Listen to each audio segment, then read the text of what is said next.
The views and content expressed on the following program are provided solely for informational and entertainment purposes. They do not constitute legal advice. A podcast is not a substitute for retaining a competent, licensed attorney to advise you on your specific legal situation. Break the business, play is work and work is play. Power into creators, have fun along the way. Break the business, doing what it takes. Celebrate success and learn from the mistakes. How's it going, everybody? Welcome to the show. It is time for Break the Business, where we empower indie creators and have some fun along the way. I'm Ryan Kairalla, and it is a pleasure to have you here this week. It is a pleasure to have you here joining me for this program, but I come to you with a heavy heart. As a South Florida sports fan, fellow South Floridians out there, you are sharing my pain right now, for the dream is over. A couple weeks ago, I came to you all excited and jazzed up about the prospect of a NBA and an NHL team from South Florida being in their respective championships. Miami Heat, NBA Finals. Florida Panthers, Stanley Cup Final. The possibilities were endless. Well, they weren't really endless. It was just the possibilities were winning 2 championships. And instead of winning 2 championships, we are bringing home a big old goose egg. Nothing, no titles. Both of our teams lose in 5 games. And I am despondent. Boy, what a crashing down to earth. Let me talk to producer Lauren about this, joining us this week. Hey, producer Lauren. Hey, Ryan. I am crushed. But I'll tell you what I also am, and I feel kind of guilty about this, because as a South Florida sports fan, I shouldn't admit this, and I feel like people are going to accuse me of being a bad fan. I'm actually kind of relieved it's over. The last couple weeks have been exhausting. Watching a game every night. Because normally when you have a team in the championship in a 7-game series, you get like 2 or 3 days off in between games to collect yourself, to clean your house, to pay attention to your family. But when you have 2 teams in championships, every night is a game. Game. And unfortunately, in this case, most of those games were losses. So I'm sad at the end of every night because we're losing almost every game. And so this is, for having your team in the championship, this has been kind of a slog of an experience. And I'm kind of happy it's over. We get to resume normal standard operating procedure around here. Yeah, I could see that. I mean, in theory, if you're a sports fan, you're watching either way. You're just not emotionally invested. So it's all the emotional investment of losing every night that kind of takes the toll on you. That's what it is. It was emotionally draining to put so much of myself, because it's equal parts investing a lot of energy in the outcome of a bunch of overpaid millionaires playing a children's game, coupled with like the guilt I feel of being a 37-year-old man who's obsessed with how people are doing in a game. I shouldn't care whether people wearing laundry that says Miami on it are doing well in sports. It doesn't change. Like, the world will still spin on its axis either way. But I was invested in, and like, I feel silly about that like a team can make me feel bad. It should. You shouldn't feel bad about that at all.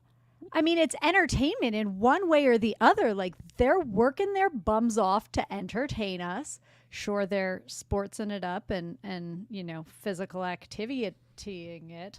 That's but it's absolutely a word. Don't let anyone tell you different. Why not? But they're entertaining us, whether it's gladiators or basketball players or indie musicians. Like, it's still entertainment, and it does get a community together to all shout together and cry together after the game because it was not the ending you had hoped for. Ooh. But it's so much you pride. should be emotionally invested. They're working really hard for a lot of people that, especially in Miami, go, meh, they're losing. I'm going to sleep. Who cares? And they play through to the end of the game. So somebody should watch and cheer and applaud when they walk off the court. I was going to say stage because my brain autopilot's there, but it is not a stage. Well, they certainly exited stage left around game 3 and never really returned to said stage. I mean, I mean, Which team there are we it's- talking about? I feel, well, I mean, pick one. But I feel extraordinarily guilty about the fact that there are people in fan bases in other Yeah. parts of the country who've like never seen their team make it, a championship and never gotten to get this close, right? Like Yeah. there are, I don't think a Canadian team has won the Stanley Cup in like 20 years. And these humid, hot weather hellscapes in the southern United States keep winning these. Like Vegas shouldn't be a hockey champion. That's wrong. It's wrong for South Florida to be too. But like it should be going to these like cold weather cities in Canada that actually care about hockey. So these people who really care, they don't get to taste this. Whereas me, I'm like saying, oh, I'm glad it's over now because now I can just go back to cleaning my house again. I mean, I feel guilty saying that, but it's true. These last couple of weeks have been legitimately exhausting and stressful. And I hate to admit it, I'm glad it's over. You just reminded me of that commercial where he's like, great, what are we going to do next? And the guy's like, I kind of want to take a nap. I was like, really? That's where we're going right now? Well, the NBA playoffs takes forever. I feel like the first round of the NBA playoffs was like 2.5 years ago. I think the first round of this playoffs, I swear to God, took place pre-COVID. It takes forever. It is such a slog. Anyway, I'm happy that, and I'm sure the fans are happy that this means I won't be opening an episode of Break the Business talking about Miami sports for a while. So I think all of our viewers and listeners collectively are celebrating and just, high-fiving each other. Oh, thank God. He's just going to get back to talking about empowering indie creators again. Sports? Like there's kind of a sports season. I know there's a basketball season and a hockey season. Like, does sports just kind of stop over the summer? Well, we have this little niche sport in America called baseball. It's around, a couple people know about it. It's sort of up and coming, a little new to the scene, but they're trying. They're boosting their profile every day. They play in the summer? We do have baseball. It is the summer game. Yes, they are very much in the middle of baseball season right now. And now this is and this is the time of year where like this is all you get until football season starts up again in the fall in September. Okay, I'm going to feel really dumb now, but is it the Miami Marlins or did we change to the Florida Marlins? We were the Florida Marlins and now we're the Miami Marlins. Oh, it's the other way. That's correct. Okay. It's that kind of hard-hitting sports analysis you can only find on SiriusXM Slam Radio 145, where we have all these.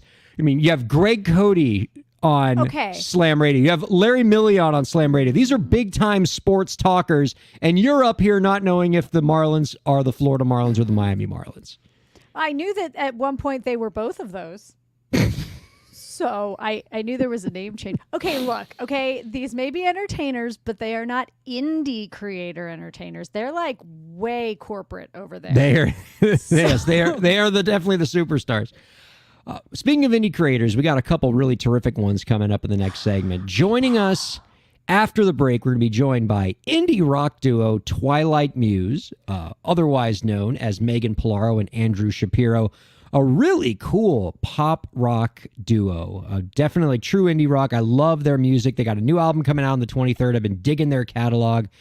And really, I've been digging their story. And I'm excited to share the story of Twilight Muse with the indie creators because I think there's a lesson in their story that other creators can adhere to. Because whereas you have a lot of indie creators who start their career off when they're very, very young and, work through their career and that's their singular focus and they're going to, quote, follow their passion their whole life.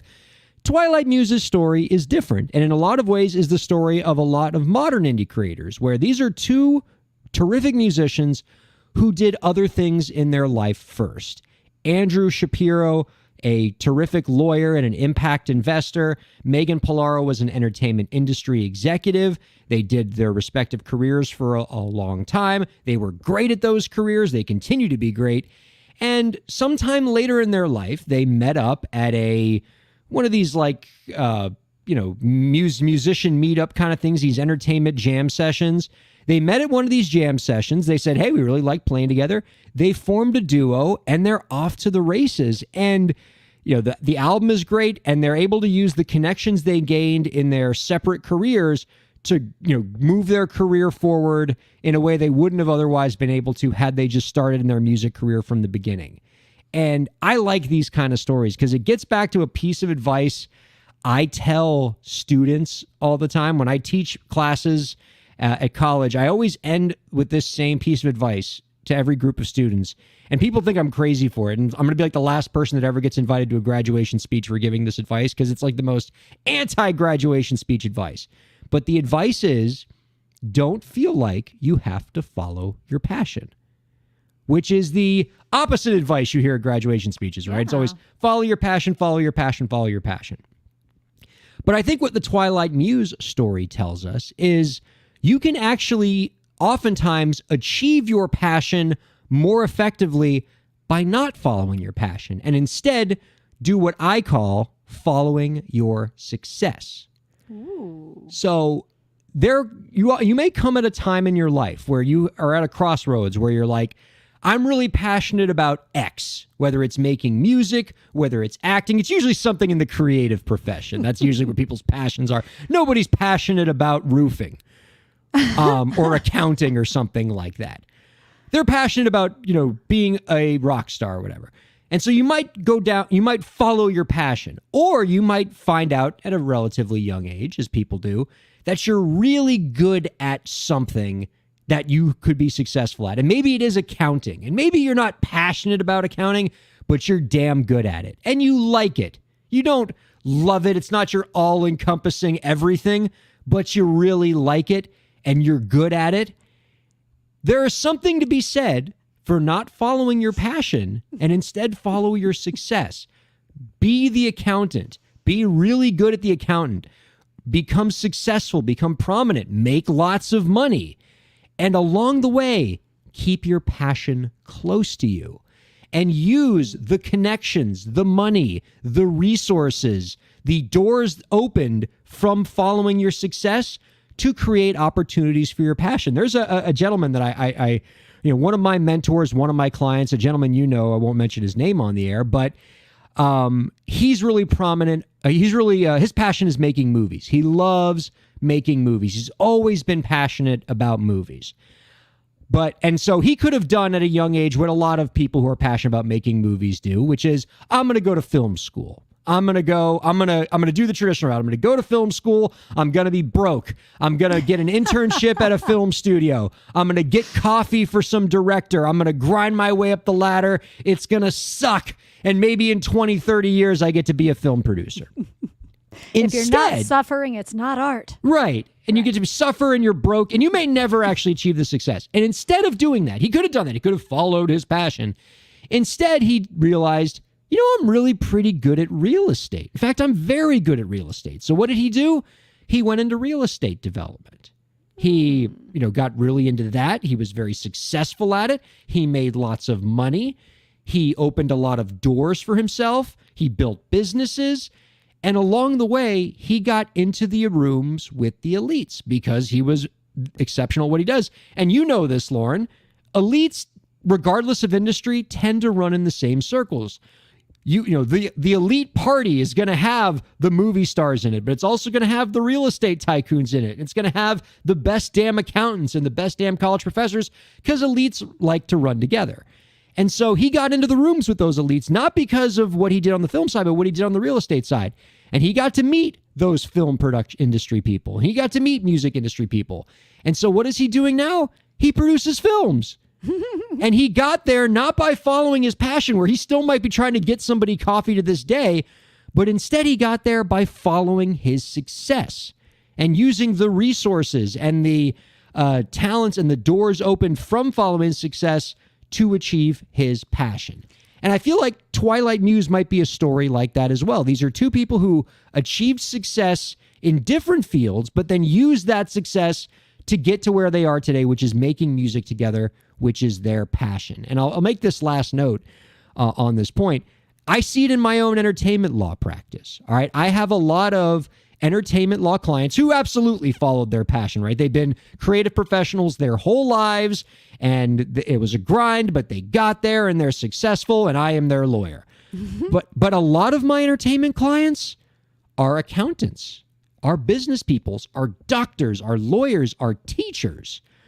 And they do their creative thing on the side to fulfill them, to make them happy. And they use the resources that they gain from their actual career to fund their career in the entertainment industry. And they're getting a lot farther in their passion by following their success than they would have gotten just by following their passion directly and being most likely broke.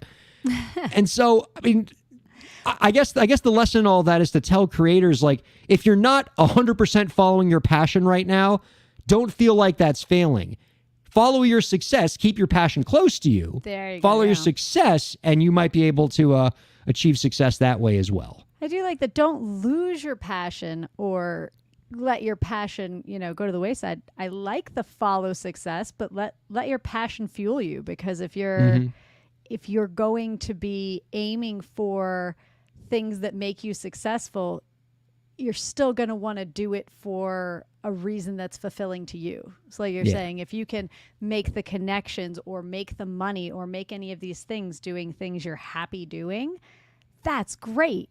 And when it's fueled by a passion that you can then use those assets to benefit, like that's still feeding your passion, and that's still achieving your goals. But maybe a different path than you're used to hearing, When I give the piece of advice to students, I say it just like that. I say, don't follow your passion. And they go, what? You're a teacher. You're not supposed to say that. I say, don't follow your passion. Keep your passion close to you, but follow your success. I even like to think that I adhere to that in my own work as well. Like, if you were to ask me, if you were to inject me with truth serum and be like, all right, Ryan, admit it. What are your passions? Like, what is the passion in your life? And I'd say, I mean, in terms of professional passions, like obviously passionate about my family, blah, blah, blah. But what are your professional passions? I'd probably say, if you had to pin me down, doing radio and teaching. Those are the two things I'm probably the most passionate about. I like talking on this podcast and hanging out with you, Lauren. And I like teaching. I like teaching college students. If I did either of those things full time, I would probably hate it. If I had to teach a full course load and make it as my full-time job, I would probably hate it. Too much teaching, too much administrative stuff, and probably not making enough money to, to support my family the way I want to. And similarly, if I was doing radio full-time, I'd probably hate it. Too much administrative work. I'd be out in like some random city in Shreveport right now doing, overnight drive as a DJ or something. And I would hate it. And so instead of follow your passion, I realized I was pretty good at being an entertainment lawyer, and I was pretty good at law, and I like law. And so I've been able to use law as a way to, sustain myself and make a good living and be happy. But also, following my success allowed me to do the things of my passion. I'm now a radio host. Yay! And I'm, talking about things I'm interested in, and I'm a teacher. Nobody would be hiring me for teaching jobs if I didn't achieve some level of prominence in entertainment law. So I guess, that shows the other way this can happen. We'll call it the Twilight Muse approach, right? Like Twilight Muse are where they are right now because they found success in respective fields, achieved that success, and used that success to get to this really cool point in their lives where they have encountered their passion later in life together, making a really awesome album that comes out June 23rd that we're going to talk to them all about after the break. That was kind of a circuitous way to get there, but I think it's an important lesson for indie creators because we feed young people such a steady diet of, you have to be doing your passion all the time. If it doesn't make you insanely happy at every moment, you're doing something wrong. When in reality, we should provide them with something more nuanced about keeping your passion close to you, understanding that, it's close to your heart and it's going to be the thing that sustains you. But it's okay to do something you like but don't love if you can find success at it, because that success might lead you to your passion. Yeah. Or to more success in your passion. You could be doing your passion every day of your life, but you could also be draining yourself in many, many, many ways. And your passion can, again, fuel everything else you're doing when it gets to be your passion and doesn't become if I don't do this, everything in my life is falling apart, which isn't helpful. There's another side to following your passion as well that I think should be discussed if we're going to talk about the psychology of, quote, following your passion. And I've seen a lot of people who follow their passion and follow it so of one mind, like so focused, so tunnel vision about their passion that it winds up ceasing to be their passion. Because, right, yeah. you know, You turned it into work, right? what better way to hate the thing that you love the most in the world by making it the thing that you have to do to survive? And for some people, it works out really well for them. But I've seen, my law school class had many a failed screenwriter in it. Many a actor who it didn't work out for them. And now when I say to them, hey, would you ever think about, writing another play again or writing another movie? Oh God, no, I'm done with that. Because they banged their head against the wall so hard trying to follow their passion and do nothing else early in their career, they wound up hating it. I think, and again, going back to my own example, I think if I had to teach every day, I would hate it despite it being my quote unquote passion. If I had to do radio every day, I'd probably hate it despite it being my passion. So, be more nuanced about this. That's all I'm saying. It gives you depth too. Like I used to tell my students, if you can do anything else and be happy, do it. And it wasn't a don't do this, but it is in the entertainment world, as a actor or as a musician, making music about making music for people who make music isn't giving your audience, isn't bringing in a broad audience. You're not bringing experience from things other than the music world or the theater world. And so when you can be an attorney or when you can go make a roof or be an accountant, you have a perspective that you get to bring to your art because you've lived a life outside of the art world as well, which I think has value when you're making art. I like that. And I would love to talk to Andrew and Meg about that and see the extent to which their respective professional backgrounds outside of music helped inspire their art. I'm almost positive it did, but I don't want to speak for them. We'll hear from them in the next segment about that. Yes. I feel like we'd be doing the audience a grave injustice, Lauren, if we didn't give them what I think is a runaway success at being the most popular segment on this show. Without further ado, here is the AI Overlord tip of the week.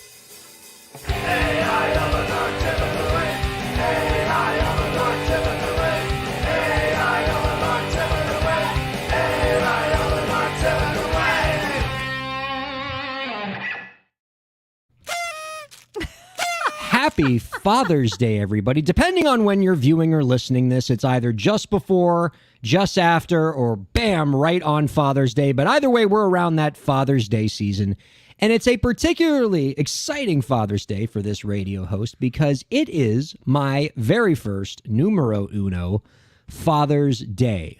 My little boy has told me that, he told me in his little babbling baby language because he's, only 10 or 11 months old, that he's going to make this a great Father's Day for me.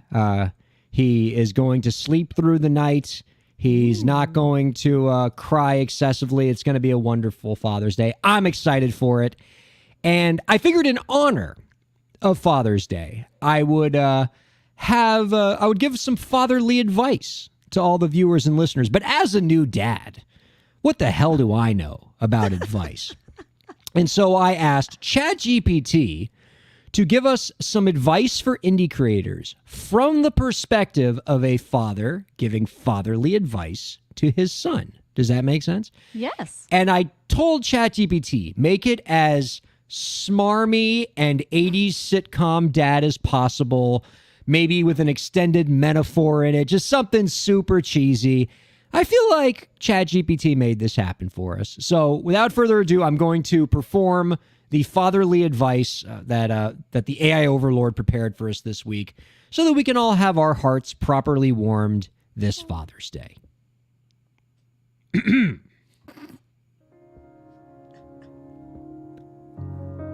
Hey, sport.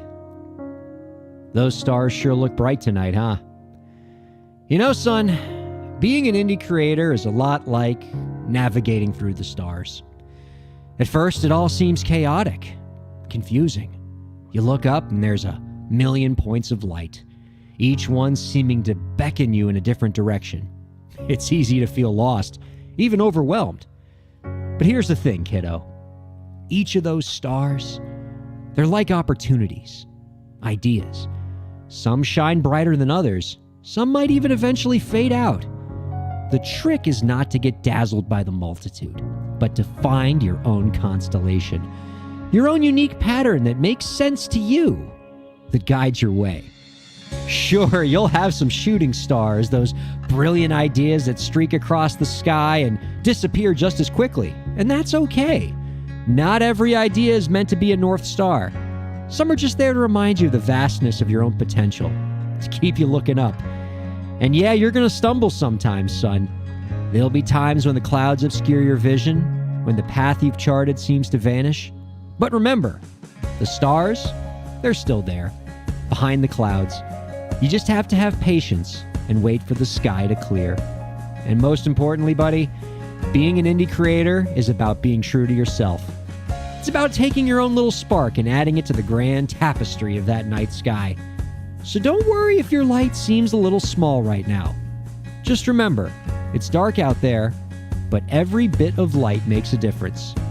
Shine your light, son. Shine it for all to see.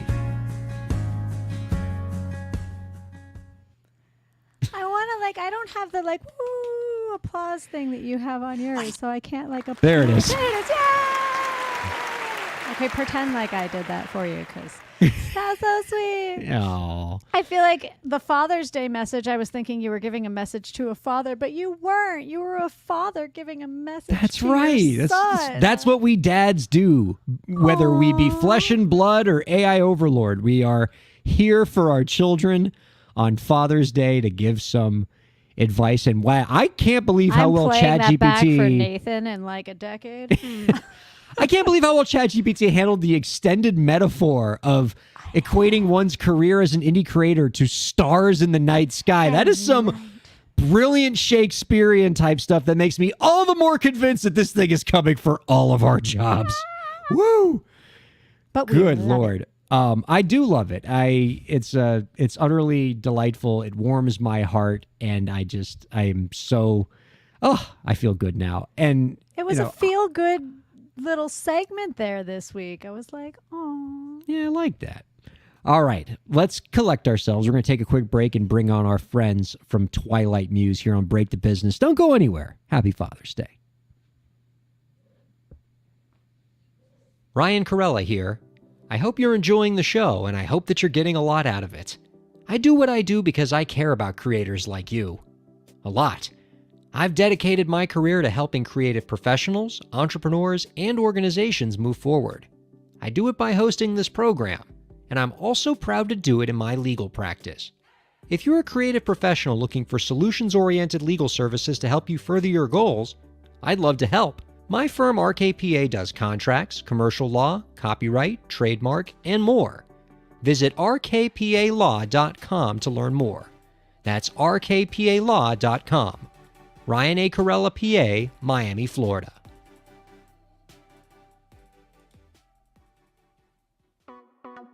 Streaming services for Break the Business provided by LEK Entertainment. LEK Entertainment is a full-service entertainment company offering everything from consultations to full-scale events and productions, including audio and video productions, voiceovers, staged theatrical productions, script and music development, and streaming services. For more information, visit lekentertainment.com. LEK Entertainment wants to help you bring your story to life.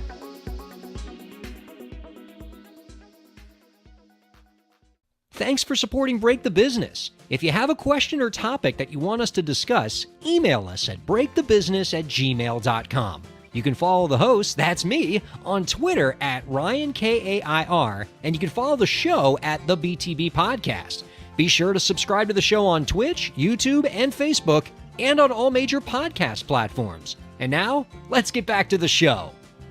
Welcome back to Break the Business, you lovely humans. Ryan Kairalla here with producer Lauren, having just a grand old time on all major podcasting platforms, all major streaming platforms, and on Sirius XM 145. Wherever you're checking out this particular program, we just are glad you are, and hope that you tell a friend so we can keep this little community growing, because boy, are we having a blast out here.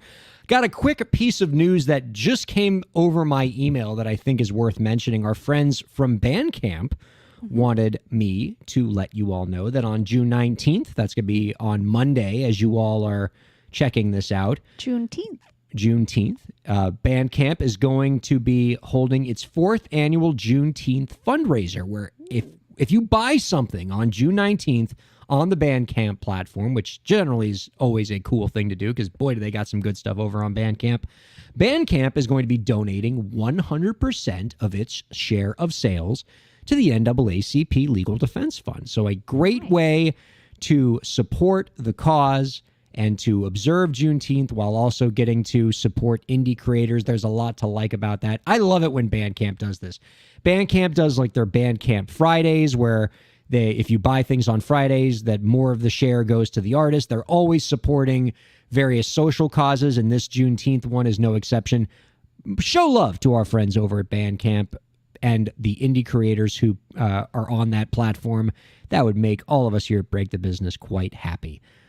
Producer Lauren, if you could, we'd love to go ahead and bring out our guests this week. They are a New York-based indie rock duo who the blog tonight is called An Inspired Jolt of Pop Rock Energy. Their debut album is slated for June 23rd, and you can check out their latest singles now by visiting twilightmuse.nyc. We are thrilled to welcome Meg Polaro and Andrew Shapiro of Twilight Muse on Break the Business. Hello to you both. Hi. Hey, Ryan. How you doing? Doing so well, despite all of my teams in South Florida just pooping the proverbial bed. But that all of that is made better by the fact that we are thrilled to be seeing you both and talking about your amazing story. So let me set the scene for you both here, Andrew and Megan. This is a few years ago now. You both had obvious musical ability, and music was a big part of your lives, but you took different career paths before then. Andrew, you were a lawyer and an author and investor. Meg, you were an entertainment industry executive.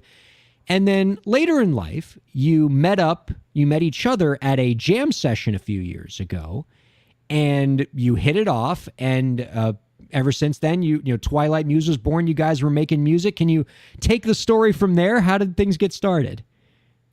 Yeah, I mean, that's a really good recap. Yeah, we met and like had this like what we call a musical crush on each other, and we both had this like, you know, burning passion to kind of do something in music. And you know, we started in a cover band and we were playing live, and that was awesome. And you know, through the pandemic, that got us through a lot of things. And then Andrew and I, you know, started writing music together maybe just a year ago, and then that exploded into an album, and you know, here we are now. Kind of crazy, but I feel like when you have a great partner and you have the drive, it's like all possible. That is a breakneck fast timetable for getting an album out. My goodness. I know. It's true. I mean, you know, you two must be. But to exhausted. be fair, I mean, we are exhausted. I'm particularly exhausted. I'll tell you that I'm actually speaking to you in the middle of the night because I happen to be. I'd like to say I'm on tour in Europe, but I'm actually on a trip in Oslo, Norway. So it is really nice in the middle of the night. But Andrew, it's pretty cool. It's pretty cool. I actually had a pretty amazing serendipitous experience that I'll have to mention before I answer the rest of the questions, since we're talking about it.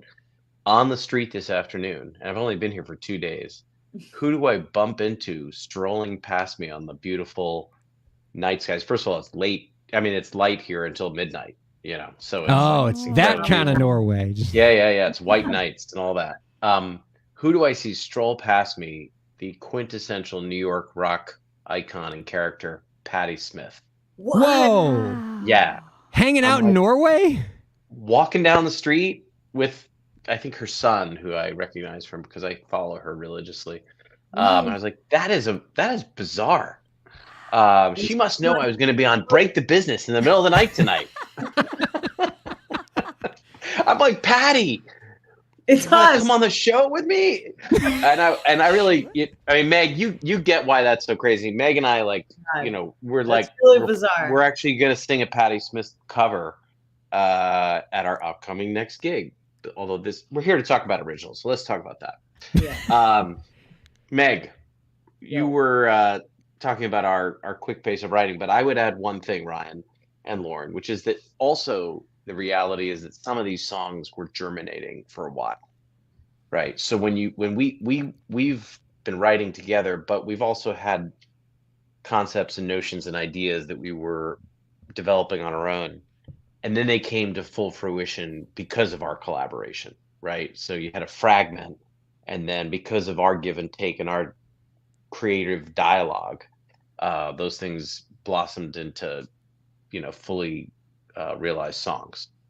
That's Can awesome. you step me through? I'm still like, wow, you guys, you met jamming together, right? Hey, this is great. I like working with you. And then you decided to work together and then went from playing other people's music to deciding to write your own together. How did that kind of progression happen? Like meeting somebody at a jam session and then deciding to start a band with them by itself isn't something that happens every day. Finding somebody you click with. Yeah. What? I mean, in New York, this is the piece of New York I miss, right? When you're in a creative environment where you walk into a bar and there's a bunch of people there just creative. I miss it. But how did that happen for you where you guys realized not only that you wanted to play together, but that you could collaborate on original stuff? I feel like, you know, the connection was definitely really strong when we first met. And then we were all having like such an amazing time kind of in this cover band. And, you know, then it was the pandemic and it was sort of like, you know, we were trying to find our way to like keep that going. We played a really great show during the pandemic. We did like a show at the Brooklyn Bowl, which was like all live streamed. And then we did another show at the Brooklyn Bowl with Daryl DMC McDaniel for a charity that he runs. And, you know, it was like we had this great momentum, but like there were 6 people in that band, similar to Andrew and I, that were like busy and like life and like all this stuff. And it was like, it just became really hard. And, you know, listening to what you guys were talking about is like passion, like pursue your passion. But like, if you have a gun to your head, it's like not the passion, it's like work, and then it's not fun. So like we kind of realized that people just got busy, but Andrew and I weren't done, and we wanted to make time. And I think, you know, we had the shared commitment. That's like everything. If you don't have, you know, I said this before, but like a partner and like a, you know, a North Star, it's like, it's not going to work. So I think that we just kept driving each other. And there were a lot of times where we push each other, like, stop living your other life and get back to this life. You know, we have to, but we're both aligned and really passionate about it. I think that's a great segue to kind of bring you both in on the discussion that Lauren and I were having in the first segment, the idea of, do you follow your passion? Do you follow your success? And we were talking about, you know, putting words in your mouth because we didn't actually give you a chance to speak to this. But from what I can sort of infer from your story, you seem to have gotten to where you are by, you know, assuming that making music is, you know, this passion you have. You got to where you are not by just following your passion all the way from the beginning, but by being successful in different fields, by following your success. And then presumably you are where you are today making music because of what you were able to achieve professionally outside of music. I can imagine that you have accumulated resources and connections and other things through your professional lives that you are now able later in life to use to advance your passion and make this album. Does any of that kind of resonate with your story, or am I just completely off base? You want to go first, Andrew, or You go first. Okay. It's really strange because if you look at my background, you would say, yeah, like that has to be the case. But in a lot of ways, it's like, it's not the case. I feel like the central point of how Andrew and I met was through a business relationship of mine, but it was more along the lines like, I was in a meeting in a pitch, and me and this person just like hit it off on a personal level and just kind of started talking about our love of music. And he was the one who invited me to this, jam session a couple of years ago. And then, for Andrew, he can explain, but similarly, so like, yes, that happened through quote business, but I haven't called any agent friends yet and been like, yo, I dropped this, we got this album, like let's like help me out, like what do I need to do, like we haven't really called in a lot of favors in that way. Oh, I would have totally done that. I would have been so shameless. Wait till the launch party. It's coming. The invite. Look, I'm not saying we're not entirely shameless. I'm just saying maybe we haven't like pressed overdrive yet, like help, because like, I don't know, like it's kind of. If I were Andrew, I'd be telling Patti Smith about my album coming out on June 23rd. I would totally have told her too. I would have. You would have done that. You would have done that. I would have went for it. What do you think, Andrew? So look, it's funny because I just saw Scott Galloway weigh in on this question. I don't know if that was any of the inspiration for this, and he was taking issue with this. I think people cite Steve Jobs for the follow your passion thing, right? He's among those who gave famous commencement speeches telling people to live every day like it might be their last. But I followed my passion and work too. Like I've basically been an entrepreneur my whole career and kind of done my own thing and figured out my own way. And so I guess I agree with Meg, which is like, it wasn't an either or, like follow your passion or do what you're good at. Somehow I found a way that had both those things, right? And yet, I didn't try to be a touring rock star when I was 22, Other things got in the way that I think it's true, probably did get me to this moment where I had the time and mindset and network and ecosystem and kismet, just like good luck to meet Meg. And then for us to play in this band. And I actually think COVID and the pandemic and the lockdown actually helped this project succeed. I'm not sure we would have shaped it or taken as much time as we had, obviously, in those 2 years. And we did some funny, crazy projects like remotely while we were in COVID. We did a bunch of covers and did like, covers where everyone was recording separately, sending stuff to me. I was like pulling it together in Logic. Then we started making videos. I mean, we were just laughing and having a good time. And that innocence and sense of fun kind of stayed with us. We were like, let's write music, because we were making stuff in COVID. And that led naturally. And in fact, it's not on the album, but a song that we wrote initially that we played live in that Brooklyn Bowl show was kind of a COVID, like, get me the hell out of here song. Yeah. It was called Release Me. It's like our Bob Dylan dates. We'll have to find that. Yeah. Meg. I want to find it. So you guys write separately, as it were, and like I was reading something about like you pass it back and forth. Are you sending audio messages to each other? Are you doing that just with the musical pieces, or are you just texting each other ideas all day? I mean, if you like saw some of my voice notes, they're crazy. I'm like, no. Like I'm just literally singing weird things to Andrew, like a lot. But yeah, we use like notes on our iPhones, and we like share notes. And it's basically like, one of us will send a fragment, a thought, a lyric, a melody to the other, and then we just kind of riff on it and go with it. And I would say like not exaggerating, 80% of the stuff that we send has turned into a song. I think there's like 3 things that we're still figuring out, but we have a really good shared mind.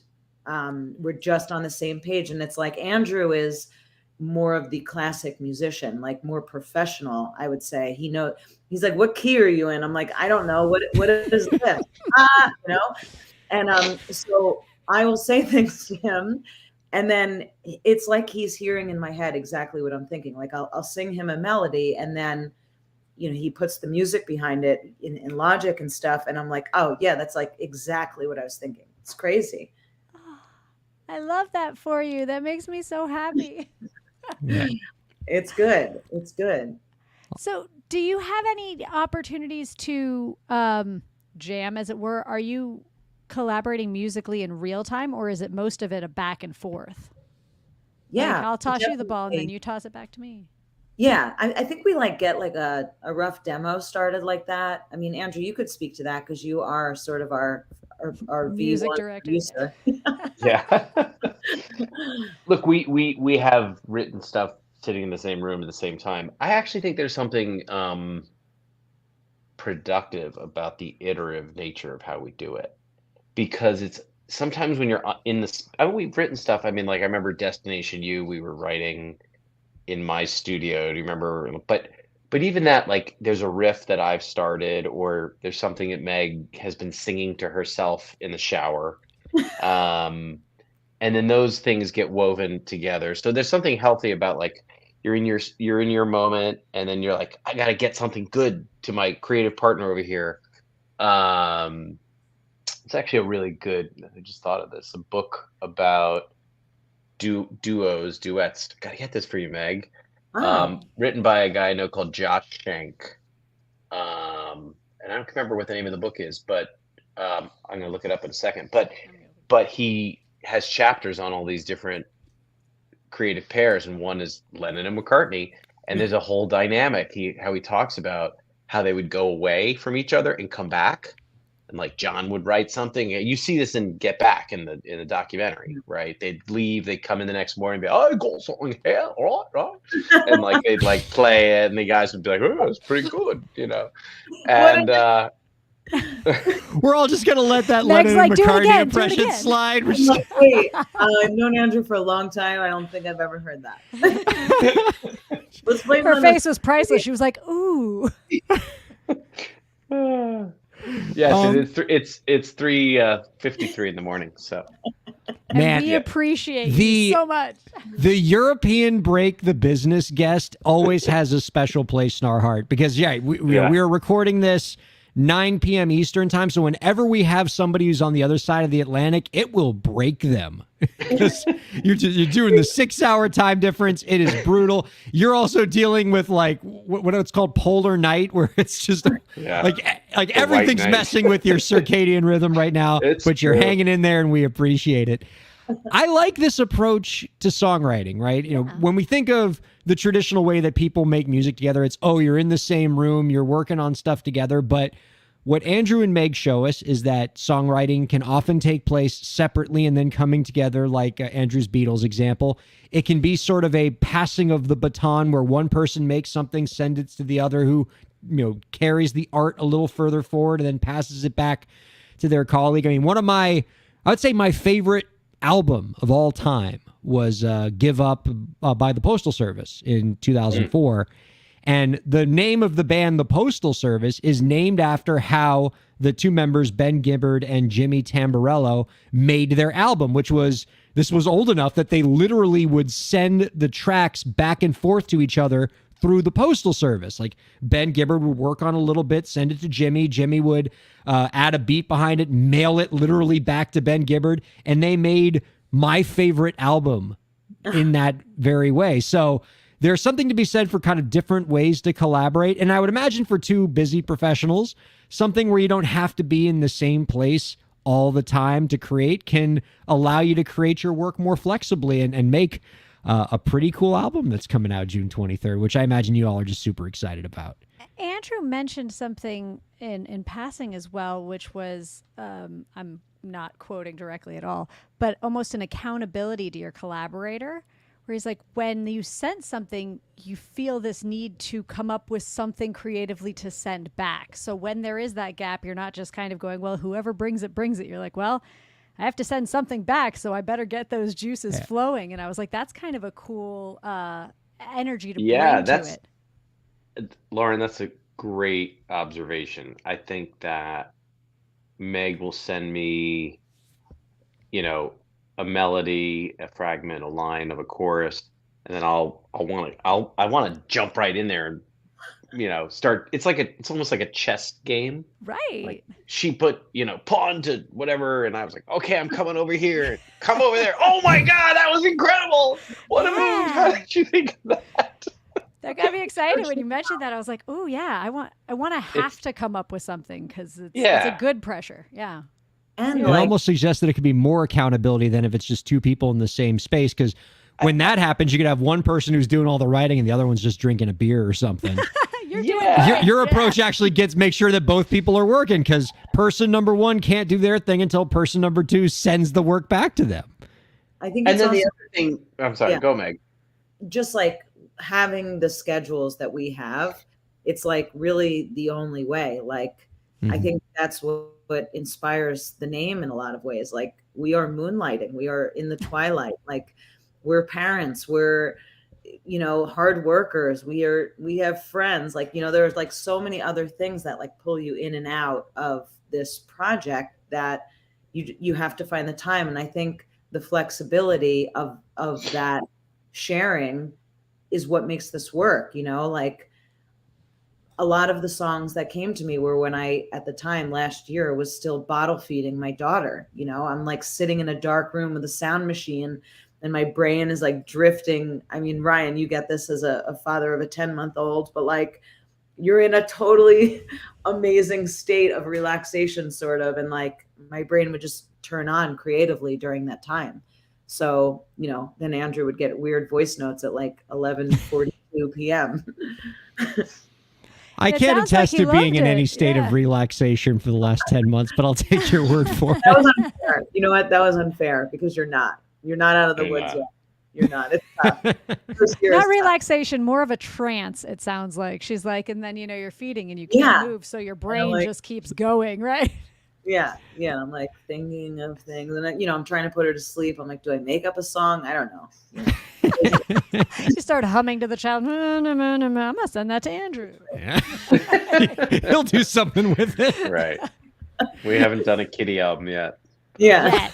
Yet. Coming soon. It's coming, right? Well, just so you know, we've had 2 Best Children's Album Grammy winners on Break the wow. Business. So we got a lot of good luck in that genre. So maybe this might, maybe this could spark something for you. Some of the kids' songs are actually really good. They can be so excellent. That's my happy place. One day I want to be like the next Raffi. That's the person I'm not right? following. But like, oh man, I will be singing about bananas for a house of children and be happy as a bug, man. Yeah, that's where I the remember- money's at too. I remember when I asked one of these Best Children's Album Grammy winners, like, what's the secret to making good children's music? And he told me, it's not for the kids. Don't Yeah, it's make us. children's music for children. Like, children will Yeah. listen to anything. You need something that the parents can tolerate, Totally. because So- they're the ones that have to listen to it in the car. And so, Over and over and over and over. So, I mean, I love this like new resurgence of children's music that all sounds like the Decemberists and stuff. It's just like Oh, really yeah. good. Yeah, I'm like blasting "Let It Go," and I'm like, you know what? This is a great song. Like, it's awesome. Yeah. Oh, So since we're talking about the role that technology is playing in making Twilight Muse's music happen, right? This album doesn't come together without technology that allows you to send voice notes back and forth. Given how busy you both are as professionals, I would imagine that you also need technology to allow you to make music from flexible locations. You can't always get to some state-of-the-art recording studio to make your music. And so can you talk about like the role that emerging technology is playing in creating your music? Does Twilight Muse as it currently exists now, could it exist 10, 15 years ago? Yeah, great question.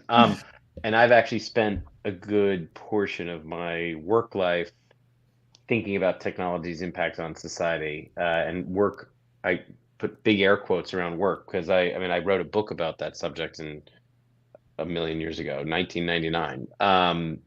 And the book was called The Control Revolution. And the whole point was that the internet and other new digital technologies were shifting control from the biggest institutions, governments, corporations, to individuals and communities. And this is a perfect example. In fact, the book came out, and then like 6 months later, Napster came out. Not everybody here will remember Napster. Come But on. Napster, Everybody course we here. Yeah, Everyone this here. group, Cool. the Gen Zers watching this on Twitch don't know what the hell you're talking about. Sorry, that's 20. Metallica. That's 24 years ago. That's pretty crazy. But anyway, the point is, Thanks for that. Napster was the canary in the coal mine, right? It was like, oh wow, everything is going to change, but the digitization and decentralization of music, and it's music listening. That was listening, but it's music production as well. So Ryan, to your point, no, we could not exist the way we do today 10 years ago or 15 years ago. We are using state-of-the-art, digital tools to create our music. But then, that's how we get to demo stage of the songs. Then we have found that going into a good old-fashioned studio with analog machines that have ghosts in them that you can't replicate digitally, right?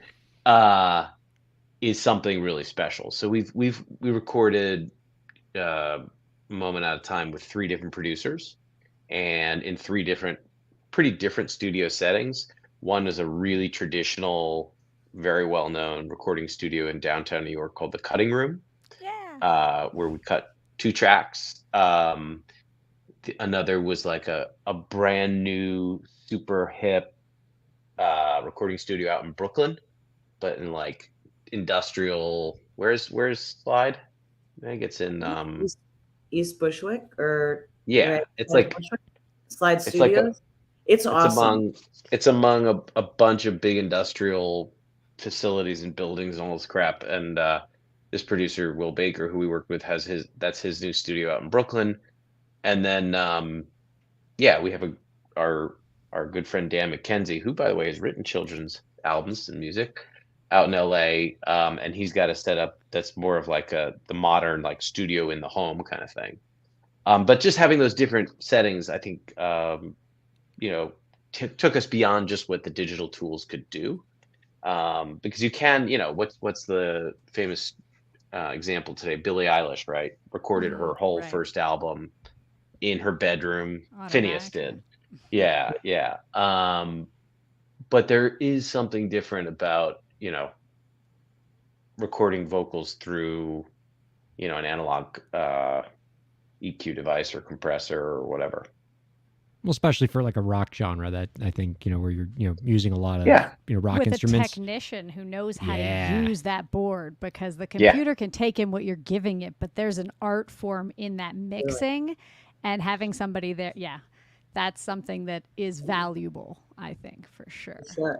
So our guests, Andrew Shapiro and Meg Polaro of Twilight Muse, their debut album set for a June 23rd release. You can find out more by visiting twilightmuse.nyc. Before we let you all go, and it pains me to do so because we're just having such a grand old time right now, but I imagine Andrew wants to get to sleep at some point. But before we close out, I got a final question for each of you. We'll start with Meg. Meg, do you have any last tips for the indie creators out there to help them move their careers forward? Yeah, I would say it's 2-part answer, but mostly don't wait for someone else to notice you, because if you don't ask, you don't get. And I feel like I learned that really late in life, where I was like, I don't want to ask, and I'll just keep working really hard or doing this thing, and hopefully someone will notice, and they don't a lot of the times, so if you're putting in the work and you've earned it, get it. I dig that. Andrew, same question for you. Do you have any last tips for the indie creators out there to help them move their careers forward? I'll come back to the point we talked about. There's something really powerful about finding a creative partner who you can who can be your foil, who you can bounce ideas off, who can give you that impulse to, I got to come back with a good response to that because that was great. And this has just been an unexpected gift in that regard, and so grateful that we found that, and I hope everybody else out there will find someone who can they can get to that place of sync with. I am so thrilled for you both. What a great story. Really enjoyed getting to meet you and finding more about it. Andrew, Meg, all the best. Please keep us posted. We want to know about all the cool stuff you got coming up ahead. Our thanks to Andrew Shapiro and Meg Polaro of Twilight Muse. Thanks to producer Lauren. And thanks to our viewers and listeners for checking out Break the Business. We'll see you next week. Bye. Thank you. Break the